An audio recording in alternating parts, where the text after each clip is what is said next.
하나님이 원하시는 자녀가 꼭 되셔야만이 천국에 갈 수가 있습니다. 오늘 본문도 하나님께서 우리가 이 험한 세상에 살아가는 동안에 악한 것들에게 속지 아니하고 승리의 거기를 갈 수 있도록 하기 위해서 지혜 말씀 주시면서 비교를 하고 있습니다. 지혜로운 자와 미련한 자, 그리고 가난, 그리고 악한 사람, 그리고 말을 어떻게 해야 되는지 뿐만 아니라 화를 내야 되는지, 화를 내면 그 결과가 어떤지를 대조적으로 우리에게 알려주는 생명의 말씀입니다. 사회적으로 가장 문제가 되는 것은 가난한 자를 없인 여기는 그런 풍토가 있는데, 옛말에 가난은 나라님도 못 구한다라는 말이 있는데, 그러나 하나님은 모두가 다 굶주리지 아니하고 풍족하게 살 수 있기를 원하시는 그 말씀을 우리에게 위로로 주고 있습니다. 오늘 우리가 읽었던 1절 말씀을 같이 한번 보시면, 가난하여도 성실하게 사는 자는 입술이 회려하고 미련한 자보다 나으니라 라고 말씀하고 있습니다. 자, 그런데 세 번역에는 조금 더 색다르게 우리에게 이해를 돋구고 있습니다. 거짓말을 하며 미련하게 사는 사람보다는 가난해도 흠없이 사는 사람이 낫다. 예, 당연하지요. 여기서 성실을 의미하는 말씀은 무엇입니까? 그 속에 거짓이 없이 살아가는 사람을 성실이라 하는 것입니다. 예, 히브리어로 번역을 꼭 한다면 에무나일 수 있습니다. 에무나. 그리고 헬라어로 번역을 할 수 있다면 성실은 바로 피스티스. 우리가 하지 않아 놓고 했다라고 하는 그것은 거짓말이잖아요. 그래서 바른 말을 하고 거짓이 없는 그 행동을 성실하다라고 표현을 하고 있습니다. 뿐만 아니고 미련하다라는 것은 뒤틀린다, 삐뚤어진다라는 의미가 있기 때문에 입술이 패역하고 그렇게 살아가는 자는 말하는 것이 항상 삐딱하고 사람을 선동하고 그리고 자기 선전을 일삼는 자들이라 할 수 있다라는 것입니다. 그래서 우리 속담에 입은 삐뚤어져도 말은 바로 하라라는 말씀이 있습니다. 사람들은 입술이 패역하고 자기가 모자라도 원하는 것은 부자가 되기를 원하고 있습니다. 그러나 하나님께서 하시는 말씀은 가난하여도 성실하게 사는 것이 패역한 행동이나 말을 통하여서 미련하고 어리석은 행동으로 많은 재물을 얻는 것보다는 가난하게 사는 것이 낫다라고 말씀을 하고 있습니다. 여러분, 우리가 많은 사람들처럼 재벌처럼 그런 많은 돈은 없어도 달러를 비축해 놓은 것이 없어도 우리에게는 무엇이 있습니까? 하나님이 있어요. 세상 사람은 하나님 없어요. 국회에 저 많은 사람들 하나님 없어요. 12월 25일 날 여의도 순복음교회 그게 모두가 여야에 좀 그럴듯한 분들이 가서 앉아 있는데, 그러나 그들이 그 마음속에 하나님이 있어요. 하나님이 있는 저와 여러분은 정말 행복자인 것입니다. 그래서 우리는 하나님이 우리의 반석이 되시고 우리의 구원자가 되시기에 우리는 소망이 있습니다. 여러분, 믿음, 소망, 사랑, 그 중에는 무엇이라고요? 사랑. 그러면 소망은 어떤 것이에요? 소망은 필요 없어요? 소망은 내가 바라는 것이 소망이에요? 아니에요. 하나님이 우리에게 주시겠다라고 하는 그 말씀을 붙드는 것이 소망이에요. 그것을 붙들고 가면 결국은 사랑의 하나님께서 채워주시는 은총이 있다라는 것을 꼭 기억을 하시고, 내 마음의 소원을 이루어야만이 내가 기도 응답받는 것이 착각하는 그런 가짜의 수쟁이가 되지 마시고, 하나님이 주시는 그 비전과 그 소망을 내가 바라할 때에 열매 맺을 수 있다라는 말씀을 꼭 명심을 하셔야 합니다. 우리 2절에서 3절을 보시겠습니다. 지식 없는 소원은 선하지 못하고 발이 급한 사람은 잘못 가느니라. 사람이 미련함으로 자기 길을 굳게 하고 마음으로 여호와를 원망하느니라. 소원이라는 말은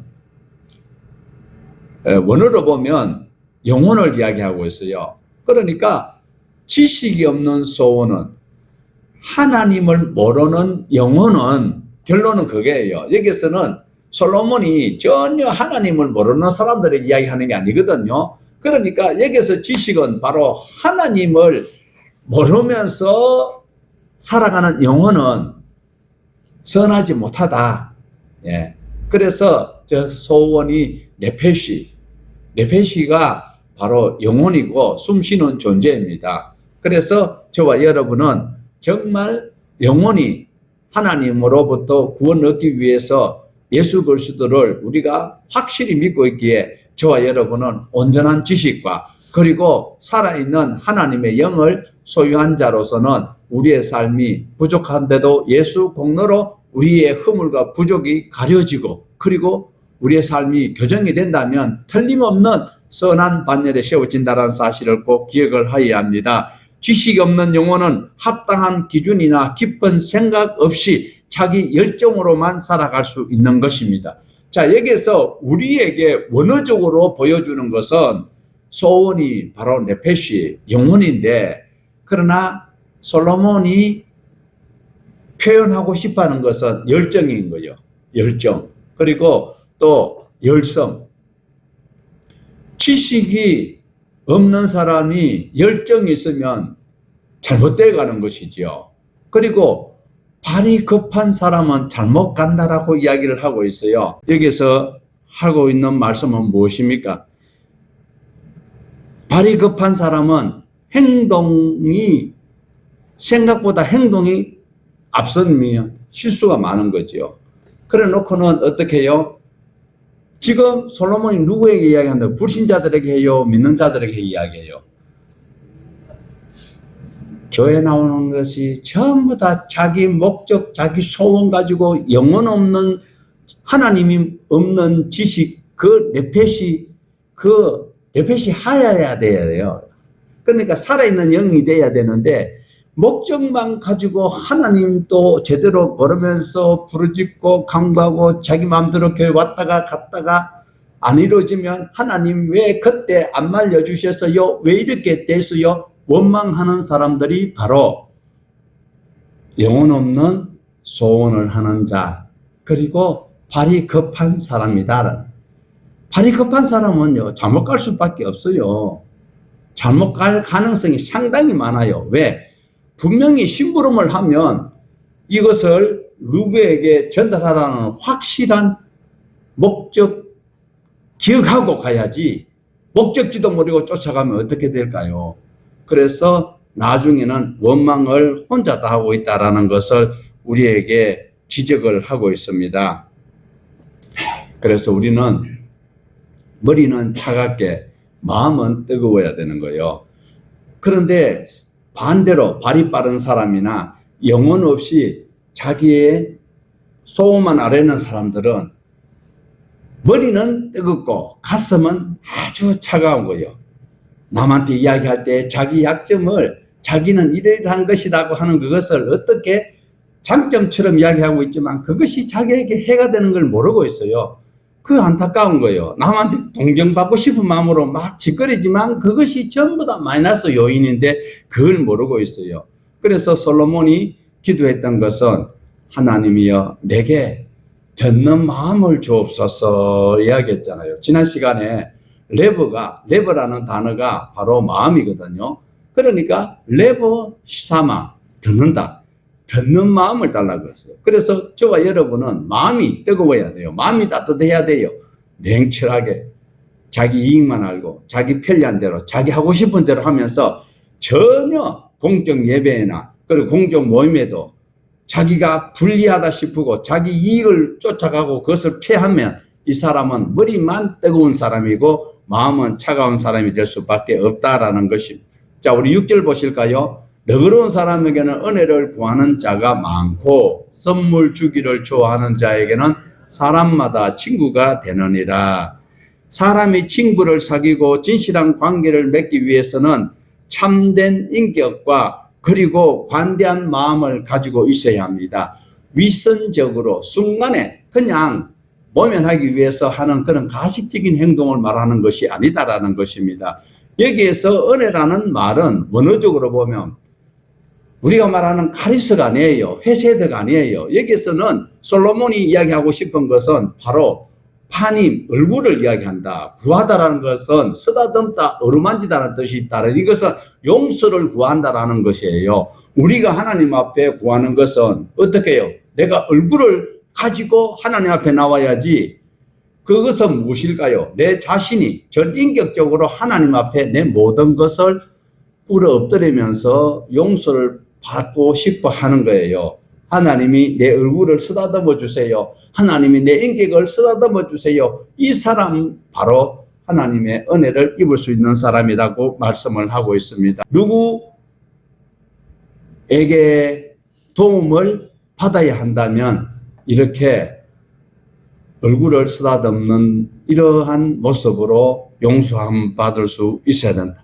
여기서 표현은 하나님께 사용되는 용어라고 볼 수 있습니다. 그리고 너그러운 사람은 구체적으로 표현하면 선물, 뇌물이 아니고 선물은 바로 사람을 마음을 움직일 수 있도록 할 수 있다라는 것을 말씀하고 있습니다. 선물을 많이 나눠주는 사람, 친구가 많아집니다. 그래서 말로만 친구를 사귀려고 하지 말고 뭘 해라? 지갑을 열어라. 요즘은 카드를 잘 써야 돼요. 신용카드를. 예, 그래서 입을 열지 말고 지갑을 열어라라는 세속적인 단어도 있습니다만 정말 저와 여러분은 하나님이 기뻐하시는 복음 전가하기 위해서 믿음의 선물, 영생의 선물을 우리는 잘 배려하고 전달할 수 있어야 된다라는 것입니다. 7절을 보실까요? 가난한 자는 그의 형제들에게도 미움을 받거든 하물며 친구야 그를 멀리하지 아니하겠느냐. 따라가며 말하려 할지라도 그들이 없습니다. 서글픈 일이죠. 이래 되면 우리가 살아가는 현장의 모습이 이렇습니다. 그렇다 할지라도 우리는 조금 전에 1절에 보았던 말씀처럼 가난해도 흠없이 사는 것이 훨씬 낫다라는 것입니다. 그래도 부자로 살고 싶어요. 어떻게 하든지 나는 한 자리를 해야 될까요? 지금 막 그 권력에 지금 눈이 시퍼렇게 변해가 있는 분들이 지금 국회의사당에 버글버글 하잖아요. 돈이 많고 적음의 문제가 아닙니다. 내가 하나님 말씀 가운데 흠없이 살아가려고 노력하는 그들이 오늘 솔로몬이 우리에게 직접 보여주는 이 말씀 속에서 은혜를 얻어야 할 것입니다. 우리가 하나님과 사람 앞에 부끄럼 없이 살아갈 수 있는 그것은 재물이 많고 권력이 많고 그게 있는 것이 아닌 것입니다. 따뜻한 마음으로 생명 살릴 수 있는 선한 입술의 말이 하나님의 형상이 회복되어져 가는 그 일에 일조한다는 사실을 꼭 기억을 하셔야 합니다. 지금의 현재가 미래의 나의 모습이 될 수 있습니다. 대한민국의 정치인들 지금 자기가 무슨 짓을 하고 있는지 미래에 어떤 모습으로 돌아올 것인지를 분명히 반면교사를 삼아야 할 것입니다. 현재의 모습이 하나님과 사람 앞에 흠없도록 살아가는 것이 예수 믿는 여러분, 이 자리에 예배하는 여러분의 삶과 자세가 되어야 된다라는, 당장 필요한 물질 때문에, 당장 내 편리함 때문에 하나님이 마음 아파하시고 다른 사람이 상처를 입는 일은 우리는 될 수 있으면 절제를 해야 할 것입니다. 그리고 8절에서 이제 15절까지 보면 지혜로운 삶과 미련한 삶에 대해서 대조하면서 증거를 하고 있습니다. 우리 8절 말씀을 보실까요? 자기의 영혼을 사랑하고 명철을 지키는 자는 복을 얻느니라. 여기서 지혜를 얻는 자는, 여기서 문자적으로는 마음을 이야기를 하고 있습니다.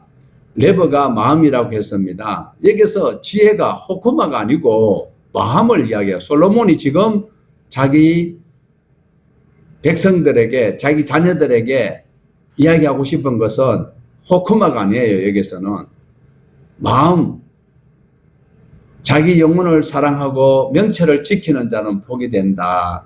하나님의 말씀을 어디에 담아야 돼요? 기억해야 됩니까? 내 마음판에 새겨야 돼요. 알면서 행하지 않으면 아주 나쁜 교인이에요. 하나님의 말씀을 어디에 새겨야 돼요? 하나님의 말씀을 자기 마음에 새기면 자기 영혼을 사랑하고 명철을 지키는 자로 인정된다라는 것을 말씀하고 있습니다.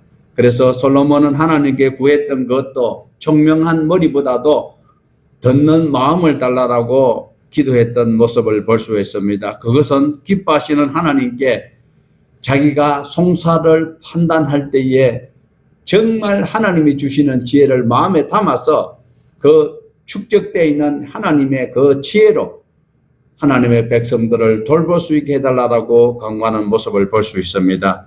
사랑하는 여러분, 지혜는 머리가 좋은 것을 말하는 것이 아니라 다른 사람을 생각할 수 있는 마음을 가진 자를 우리는 여기서 지혜로운 자라고 이야기할 수 있습니다. 저 사람 참 지혜롭다. 물론 모든 것을 명철하게 정말 잘 처리하는 사람도 지혜로운 사람이라고 이야기를 할 수 있는데, 여기에서는 마음이 온유한 사람, 따뜻한 사람, 땅을 차지할 수 있는 그 사람을 여기에서는 지혜로운 사람이라고 이야기를 할 수가 있는 것입니다. 생각하지 못한 곳을 눈여겨보면서 살펴보며 배려하며 또 섬기는 그 삶을 바로 지혜, 마음이라는 것을 우리에게 소개를 하고 있습니다.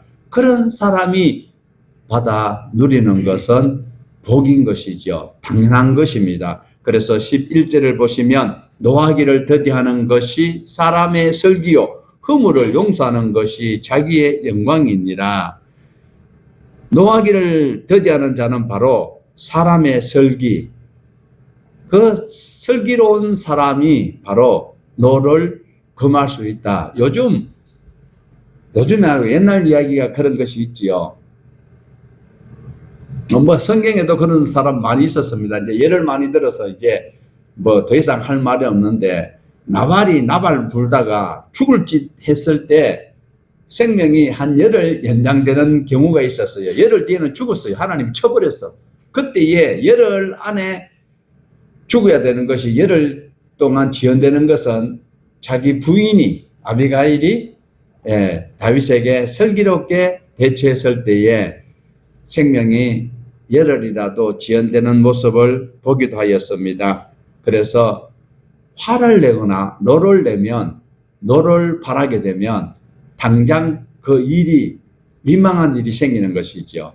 뭐 우리가 무슨 계약을 한다든지 아니면 어떤 것을 우리가 얻기 위해서, 취하기 위해서 서로가 이제 상의를 해야 되는 경우가 있을 때 자기 마음에 안 든다고 화를 버럭 내버리고 나면 자기의 뜻을 관찰하는 데는 한계가 있다는 사실을 우리는 기억을 해야 합니다. 화를 먼저 내고 나면 그 다음에 자기 주장을 하기에는 상당히 역효과가 있다는 사실입니다. 자, 우리 12절 보면 왕의 노함은 사자의 부르짖음 같고 그의 은택은 풀 위에 있을 같으니라. 왕의 분노는 그의 은택을 비유적으로 말씀을 하고 있습니다. 동물의 세계에서 가장 무서운 맹수가 무엇입니까? 바로 사자지요. 사자를 백수의 제왕이라고 이야기를 하잖아요. 사자가 포효를 하면 산천 온 천하에 있던 모든 초식 동물들은 긴장을 할 수밖에 없습니다.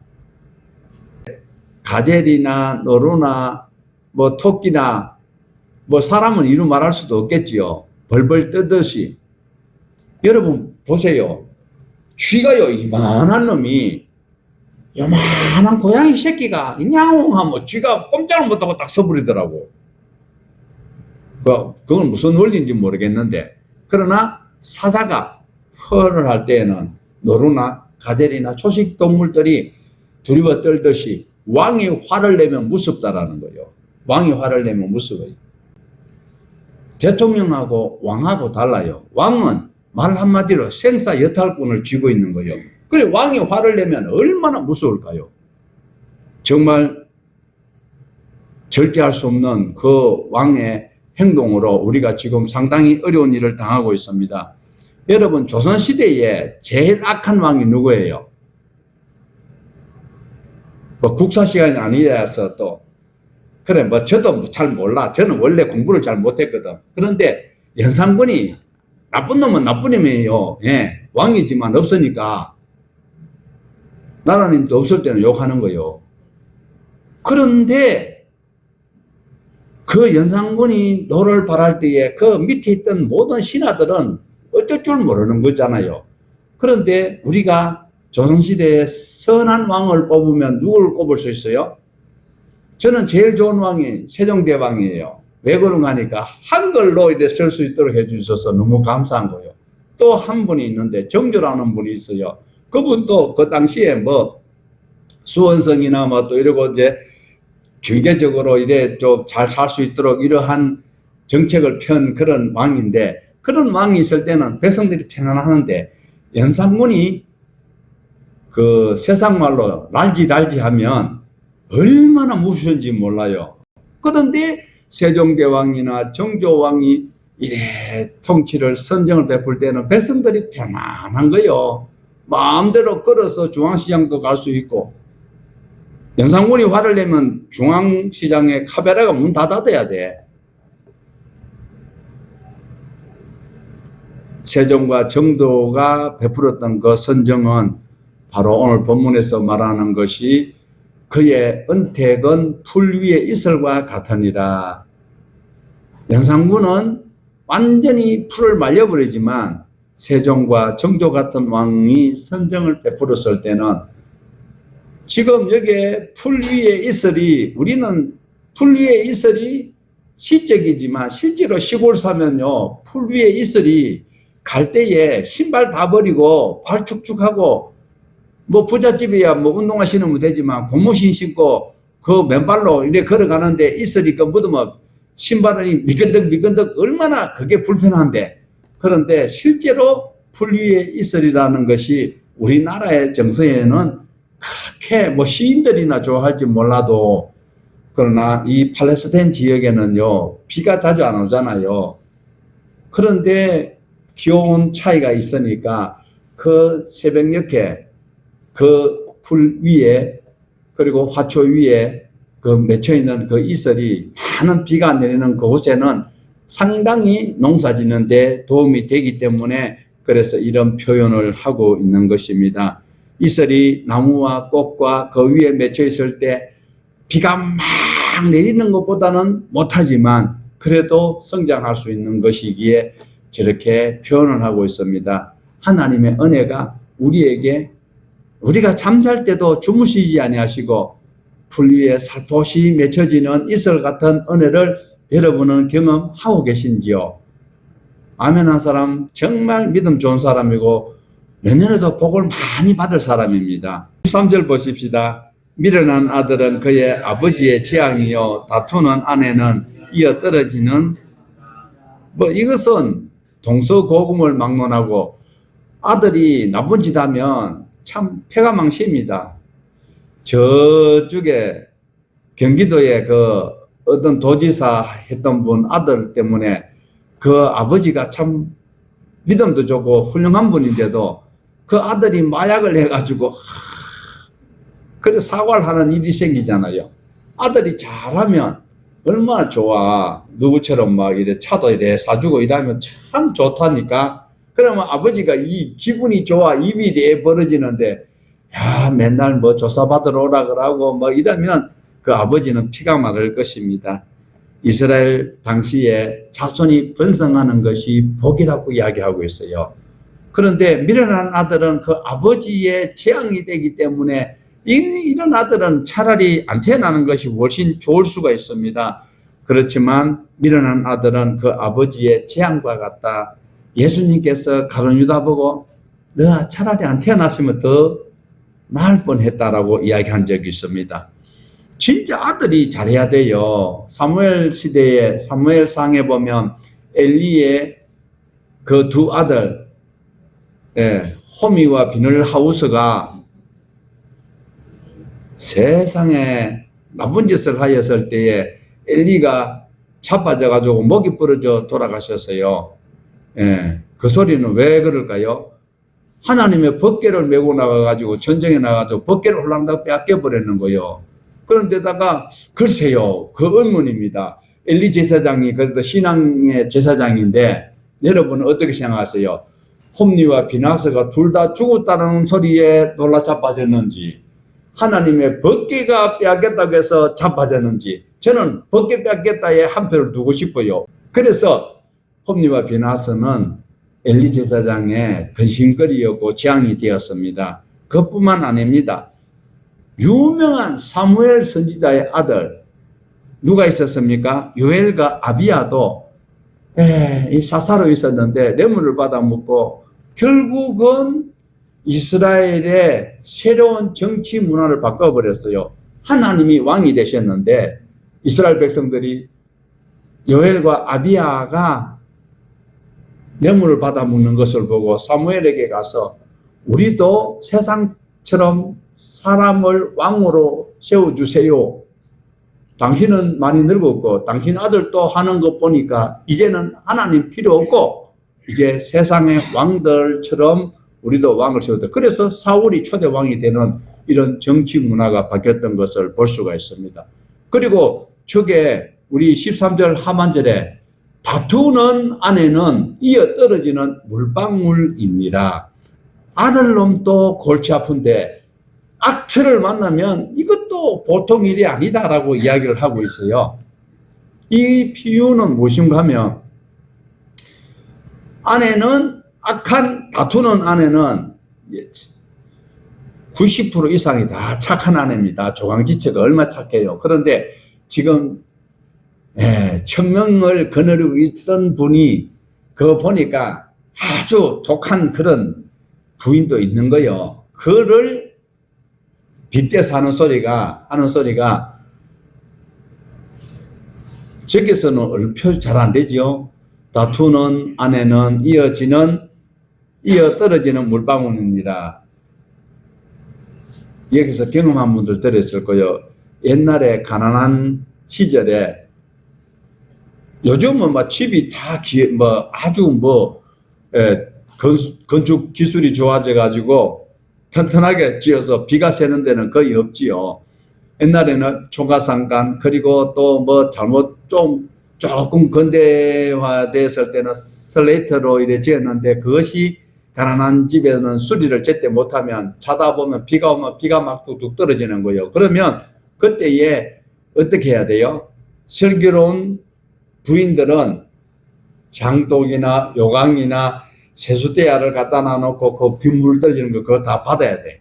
그런데 그게 그냥 하면 똥딱똥딱 소리가 나니 시끄러우니까 그게 천조각을 내놔놓고 비방울 떨어지는 것을 이래 받고 그것도 차면 또 갖다 부어야 되잖아요. 그럼 밤에 잠을 푹 잘 수 있나요? 못 자잖아요. 그 얼마나 번거로운 일이요. 그 이야기를 솔로몬이 지금 하고 있는 거예요. 빗방울이 떨어지는 것이 곡식에 필요한 빗물이 되면 좋겠고 우리 식수에 필요한 물이면 좋겠는데 불필요하게 지금 빗방울이 떨어져 가지고 잠을 못 자고 그걸 또 그게 그 양동이에 가득 차면 갖다 붓고 또 다시 받아야 되는 이것이 번거롭다라는 거예요. 그러니까 다투는 여인하고 사는 사람은 그만큼 떨어지는 물방울과 같은 삶을 내가 살고 있다. 물론 그런 남편도 있어요. 예. 남편 이야기하니까 입이 전부 다 미소가 번지네. 자, 우리 16절, 23절 연이어서 봅시다.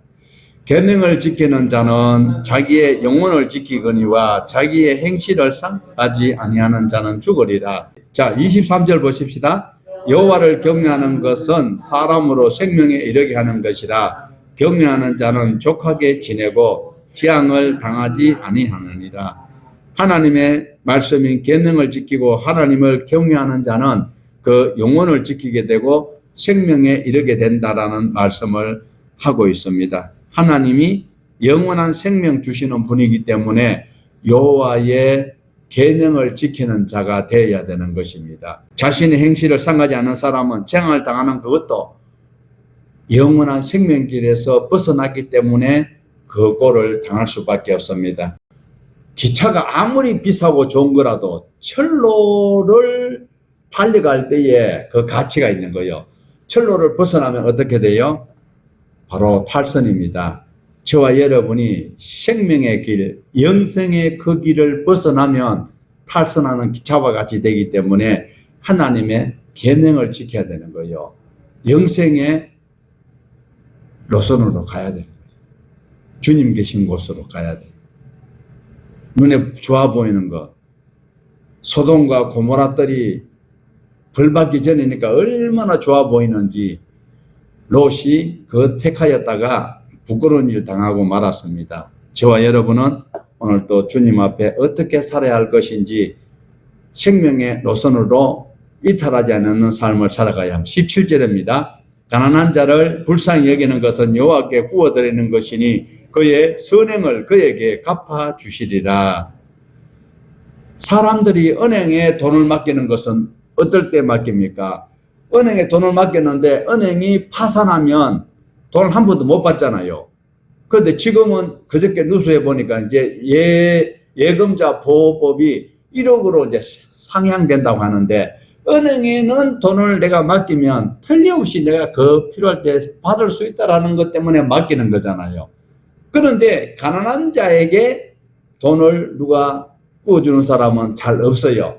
가난한 자를 멸시하기 쉽고 적선하는 것이 어려워요.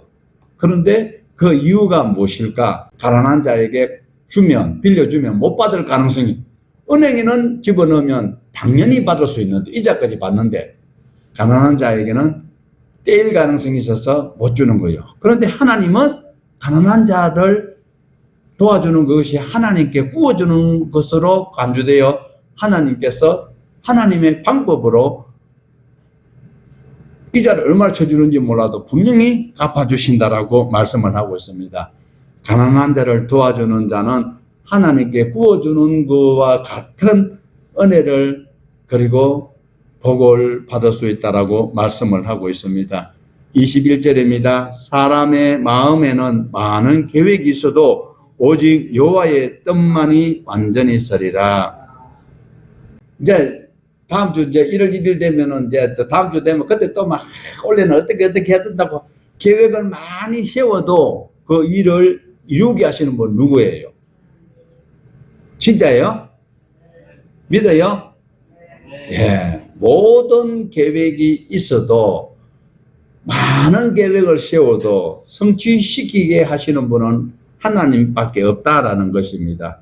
그래서 오늘 이 21절에 보면은요, 사람의 마음, 여호와, 많은, 오직, 계획, 뜻, 이것이 전부 다가 서로가 비교가 되고 있어요. 대조가 되고 있어요. 그 중에서 많은과 오직이 딱 대립을 하고 있어요. 사람이 많이 계획을 세워도 오직 하나님께서 이루게 하신다. 그러니까 많으니 좋은 것 같은데 아니에요. 계획이 많아도 오직 그것을 성취시키시는 분은 하나님이시기 때문에 여기에서는 21절에서는 많음과 오직이 대조를 이루고 있다라는 것을 우리에게 소개를 하고 있습니다. 이 말씀은 최고의 지혜자로 불렸던 솔로몬이 우리에게 소개를 해주고 있어요. 그래서 우리는 자나깨나 누구를 붙들어야 돼요? 하나님의 말씀을 붙들어야 돼요. 안 이루어지면 어떻게 해요? 자, 우리 29절을 보십시다. 심판은 거만한 자를 위하여 예비된 것이요 채찍은 어리석은 자의 등을 위하여 예비된 것이니라. 거만한 사람은 심판을 받을 수밖에 없습니다. 어리석은 사람의 그 살아가는 그 전체에는 채찍이 기다리고 있는 것을 말하고 있습니다. 거만한 사람과 어리석은 사람의 가장 큰 특징은 자기 인생을 자기가 책임질 수 있다라고 여기고 있습니다. 거만한 자나 미련한 자는 결과가 뻔한 것입니다. 그러나 세월이 지나가고 인생 마지막이 가까울수록 저와 여러분 살아온 신앙의 경력을 통하여서 돌아볼 때는 우리는 겸손해야 된다. 죄의 삭은 사망인데 죄가 발발하는 것은 욕심인 거요. 지혜가 소원을, 그 소원이 뭐라 그랬어요? 하나님이 주시는 영혼이어야 되는데 내 욕심이 가득하여서 미련한 반열에 서게 되고 거만한 짓을 하고 순간 모면하기 위해서 온갖 거짓말 하였는데 그것이 바로 경작의 채찍으로 되돌아올 수밖에 없다라는 것입니다. 그러므로 오늘 저와 여러분은 미련한 사람의 반열에 서지 마시고 하나님의 말씀에 기준하여 당장 눈에 보이는 것 없고 손에 잡히는 것 없어도 하나님께서 주실 걸 기대하고 하나님은 한 번도 우리를 배반한 적 없어요. 내가 주님 앞에 배반했지.